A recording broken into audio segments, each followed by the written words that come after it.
So I want to take a few minutes to go over some of the differentiation rules that we explored in the MCV4U course. This is a filled-in survival guide from that course that has the differentiation rules and some examples already filled in. So I'm just going to quickly go through them so that you can refresh your memory on how to calculate or how to determine derivative functions. So the first rule that we want to go over is called the constant rule, and that is when we have a function that is equal to a constant. So for example, over here I have f at x equals 4. The derivative of a constant is simply 0. So the derivative, or f prime at x, when f at x equals 4, is going to be equal to 0. The power rule is one that we use all the time, and it basically states that if you have a function, so for example, x to the power of n, and you want to find the derivative function, you simply bring the exponent n out in front. That becomes your new coefficient. And then you take 1 away from the exponent to get your exponent of your derivative function. So for example, if you have y equals x to the power of 8, then dy by dx, your derivative of y with respect to x, is going to be equal to 8 brought down in front to be your coefficient, times x to the power of 7, 1 taken away from the exponent.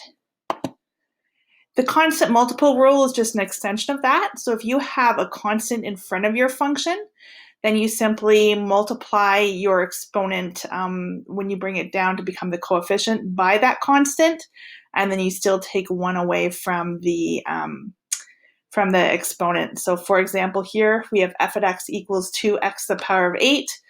Well, we still can calculate or determine the derivative of this is going to be 8x to the power of 7, but then you're going to multiply your 2 and your 8. So it becomes 2 times 8, which is 16x to the power of 7.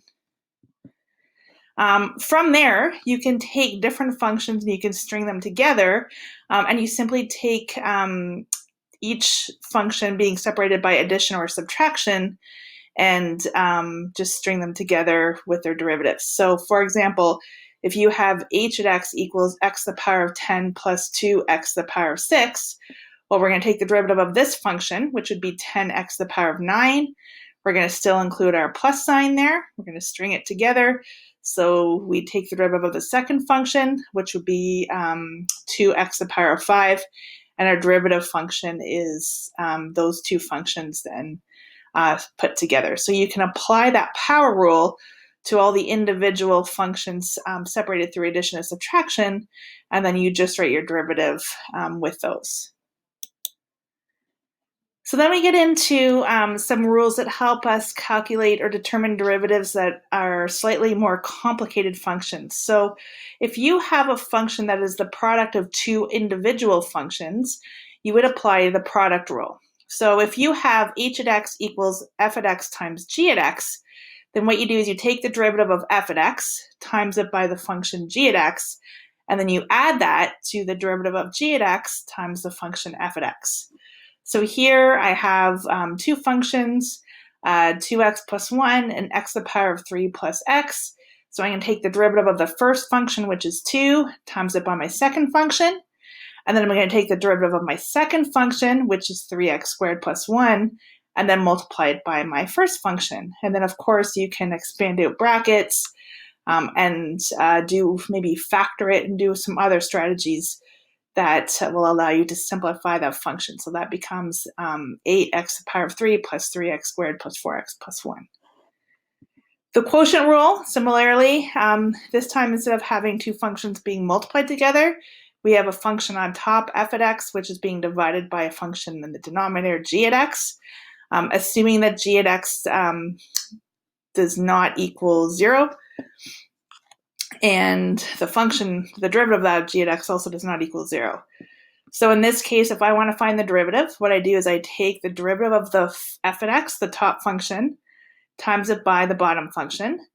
I'm going to subtract then this derivative of the bottom function and times it by the top function, f at x. And then I'm going to divide that by the bottom function squared. So you can see an example of this over here.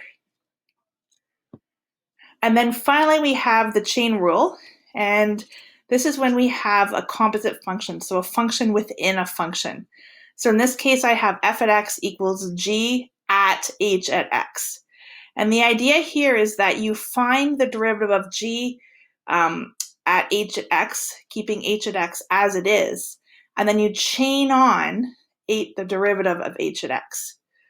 So the idea is you take the derivative of your original function, keeping your inside function within it, and then you tag on to the end the derivative of that inside function. So for example here, if I have x to the power of 3 plus 2x squared plus 1 to the power of 4, so you can see the pink represents the outside function, which would be the function to the power of 4, and then we have the inside function here, which is separate. So I would consider the pink to be the g at x, and I would consider the black or the navy blue there to be the h at x.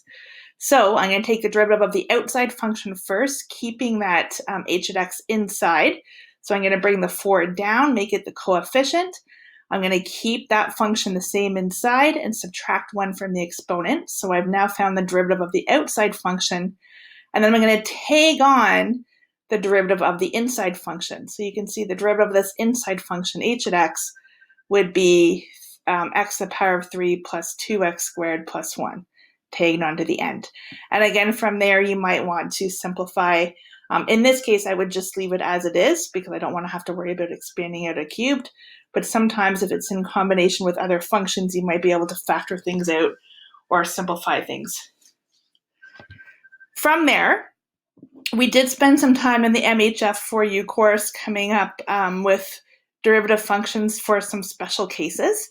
So we discovered that the derivative of sine x is cos x, and we discovered that the derivative of cos x is negative sine x.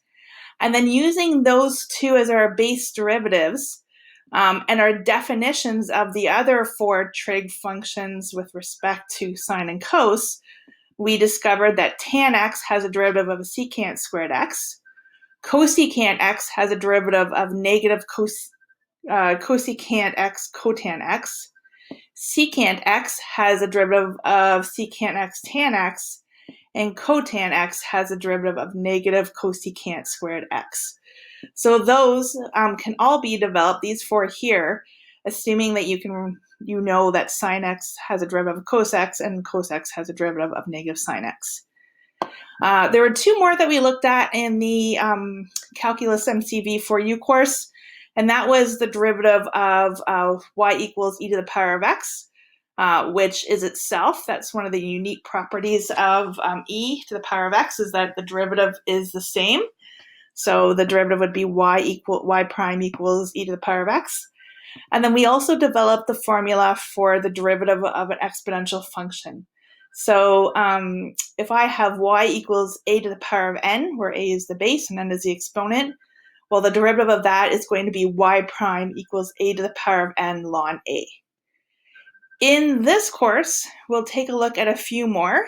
So for example, we will look at the derivative of ln x, and then we will also develop the derivative of y equals log x, and we will also look at the inverse trig functions, so arcsine, arccos, and arctan, and we'll develop the formulas for those derivatives as well. So those ones here are ones that we'll be exploring further in a little while. So hopefully that gives you a good recap of some of the derivative rules that we explored in MCV4U. Again, we will be building on all these and using all these throughout this course as well.